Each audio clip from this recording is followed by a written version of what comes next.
Marriage and couple relations are a valued institution. Hello, I'm Dr. Patsy Phillips, a licensed marriage and family therapist. Yes, according to the Center for Disease Control, 6.8 out of 1,000 individuals are married. However, 3.4 of those relationships end in divorce. So you have a 50-50 chance.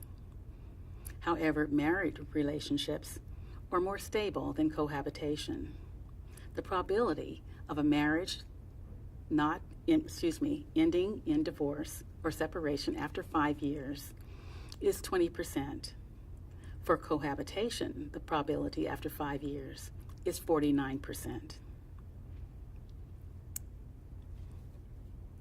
Of those that separate and divorce, 80% of those individuals do remarry or become involved in committed relationships. More and more couples are seeking couples counseling than ever before. There are some common reasons why families may become distressed. Some of the common reasons involve communication, difficulties with children, sexual relations, infidelity. Some of these problems can be categorized as relational. Some of those problems with relations can be compatibility. They can be just relating with one another and outside the family as well. Some of the problems can be categorized as developmental. Some of the issues that they have in their own childhood they can bring into this relationship. And developmental can also go across the lifespan. There can be midlife crisis. They can be entrance and exits from children graduating from school, now having an empty nest.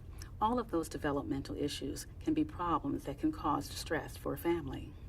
And then, of course, we do have the other mental health issues that can affect one or both of the couple, whether it's depression because of the relationship or depression independent of the relationship. These are some of the reasons why couples may need counseling. So the question is, what can you expect from a therapist if you seek couples counseling? Well, one of the first things that you can expect from the therapist is that they will share with you their philosophy and their beliefs about what helps couples be successful. They'll share their philosophies. That'll give you some indication of what you can expect. The therapist also has a particular role. Building rapport is something that all therapists want to do, but in a couple relationship, that is not enough. You can expect that therapist to really take responsibility and be committed to working with the couple around change. They will take charge and be somewhat directive in the therapy session to make sure that that session is a safe place for both individuals to share their problems, their hopes, and even their fears. The therapist has a particular role, and that role sometimes is a mediator, but it's also one as an educator. You can say re-education. They'll take time to spend with that couple once the goals are identified, to develop instigations or things that the couple can actually do. They'll role model for the couple as well on ways to interact, ways to communicate in the session. There's a particular role also for the couple. Yes, you have to participate, coming ready to know what your problems are and having some idea what your goals are.